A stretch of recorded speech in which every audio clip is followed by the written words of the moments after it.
Então é assim. Vamos ignorar.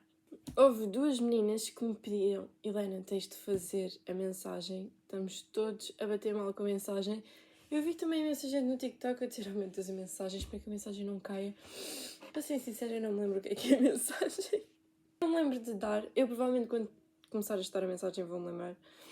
Mas por agora, estudei só a biografia de Fernando Pessoa, os heterónimos e o ortónimo.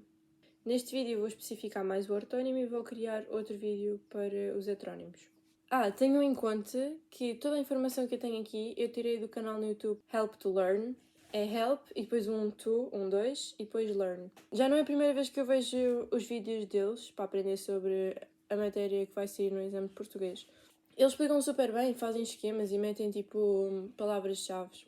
Por isso, passem por lá. A informação vai ser basicamente repetida, ok? À partida, se virem este vídeo, não precisam de ver os deles, mas tendo em conta que eu foquei-me mais nas informações mais importantes e eles especificam mais tudo. Mas eu não achei necessidade de fazer isso para o exame, até porque nós temos 1001 autores aos quais devemos saber as características e eu não posso saber, não consigo saber os anos em que todos nasceram, consigo perceber mais ou menos a altura e a época em questão, de acordo com os temas que cada um aborda nos seus textos e de acordo com a mensagem que cada um transmite, porque muitos deles, alguns, tipo Almeida Garrett, ignoram completamente o período histórico em que está, mas existem muitos outros autores que escrevem sobre o tempo histórico em que se encontram. Então, a minha conclusão, após estudar sobre Fernando Pessoa, é que, todos estes escritores são uma cambada de depressivos. Este aqui é bipolar ainda, tem múltiplas personalidades. Ele não gosta nada de si mesmo, ele era super introvertido. Eu não gostava muito de pensar, porque ele achava que quanto mais pensasse, pior era. Ou seja, ele é o quê? Um overthinker. Olha se ele tivesse Insta público, ou Twitter, ou TikTok. Tipo, as pessoas comentavam tudo o que queriam nas obras, sobre as obras dele. Tipo, ele tinha de lidar com comentários horrorosos. Eu acho que ele não aguentava, sinceramente. Ele era alcoólatra também. Ok, vamos começar. Fernando Pessoa nasce em 1888, em Lisboa. Ele estudou na África do Sul e teve uma educação inglesa. Significa que ele era um autor bilíngue.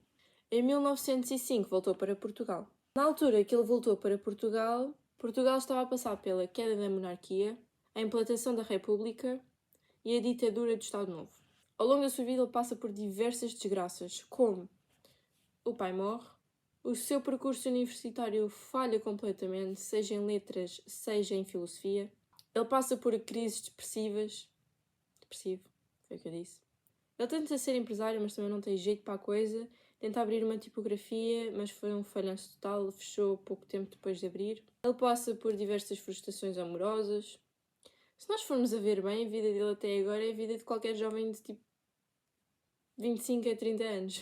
Não tem assim nada de, oh meu Deus. Inconstância profissional, ele trabalhou em mais de 20 empregos.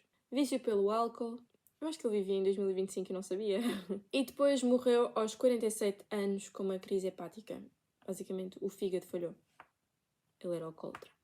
Ele era aquele tipo de homem que a vida corria-lhe mal, ele ia para um bar e ficava lá. Só que não era a beber cafezinho. Existe uma frase que eu vou ler porque eu acho que nos ajuda imenso a entender a mentalidade do autor. Atravessei a vida como um fantasma da minha própria vida.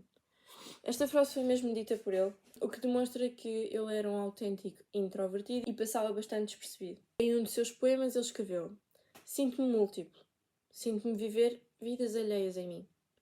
Ou seja, ele não gostava da própria vida, ele observava as pessoas e sonhava que era outra pessoa totalmente diferente, tanto que ele assinava os seus poemas com o nome da pessoa que está a fingir ser. Ele era mesmo crazy. Essas multipersonalidades nós chamamos de heterónimos. Era basicamente Fernando Pessoa fazer-se passar por outra pessoa. E ele criou mais de 75 heterónimos e semi-heterónimos. Depois o ortónimo é quando ele escreve sem fingir ser outra pessoa, sendo apenas ele mesmo. Que são os mais depressivos, ok? É só ele triste com a realidade em que está. Em 1905, que foi quando ele voltou para Portugal, ele decidiu desenvolver e reabilitar as letras portuguesas. Para isso, passou a escrever em português, porque até então Ele teve uma educação em inglês e escrevia apenas em inglês. Em 1908 ele passou a escrever em português. Em 1912 ele lançou a sua primeira obra, A Nova Poesia Portuguesa. Neste período ele conhece Sá Carneiro, que é um nome bastante conhecido e importante para a cultura portuguesa. Mais tarde eles acabam por lançar uma obra juntos. De seguida, em 1914, ele lança A Chuva Oblíqua, uma obra modernista e cubista. Aqui o cubismo significa que ele intercala a realidade com o sonho. Ao longo das suas obras, ele tenta mostrar a sua realidade com objetividade absoluta e não expressar tanto os sentimentos. Ou seja, ele dizia que o ser humano, quanto mais racional ou quanto mais inteligente, mais triste era, para ele era uma verdade absoluta. Não era apenas a sua opinião. Em 1984 ele lança então A Mensagem. Exatamente um ano após Salazar subir ao trono e Portugal encontrava-se então numa ditadura. Quando ele escreve, abordava imensos temas. Quando eu digo imensos temas, é 1, 2, 3, 4, 5, 6, 7, 8, 9. Imensos temas. Mas é tudo à volta do mesmo. Teoria do fingimento, porque ele fingia sentimentos que não sentia realmente, visto que ele às vezes fazia-se passar por outras pessoas. Se for um homem que perdeu a irmã, ele nunca perdeu a irmã, ou seja, ele está a fingir o sofrimento do heterónimo. A dor de pensar, ou seja, quanto mais consciente é o ser humano, mais infeliz é, quanto mais inconsciente, mais feliz. A nostalgia da infância. Mas porquê? Porque nós, quando somos crianças, nós somos o ser mais puro e ingênuo que existe. Ou seja, não nos preocupávamos com problemas maiores, nem com responsabilidades. Os tais problemas que o Fernando Pessoa acredita que provocam a infelicidade de uma pessoa racional. Existe ainda a fragmentação do eu, ou seja, ele deixa um bocadinho da sua personalidade em cada um dos heterónimos. Ele era bipolar. Mais o tédio existencial. Ele não gostava de viver, ele era triste quando pensava, quando não pensava. Ele devia não ter pensado mais, porque assim eu não estava aqui a estudar isto. Estou cansada e é só a primeira obra do dia. Ele demonstrava uma incapacidade de aceder ao mundo real, visto que ele preferia viver nos seus contos e sonhos do que enfrentar a realidade, a sua triste realidade. Muitas pessoas que conviveram com Fernando Pessoa relataram que ele não era uma pessoa má, toda a gente gostava dele, mas não o adoravam. Ele nunca foi uma pessoa que fosse mais do que uma personagem secundária, ou por vezes fazia até só parte do cenário.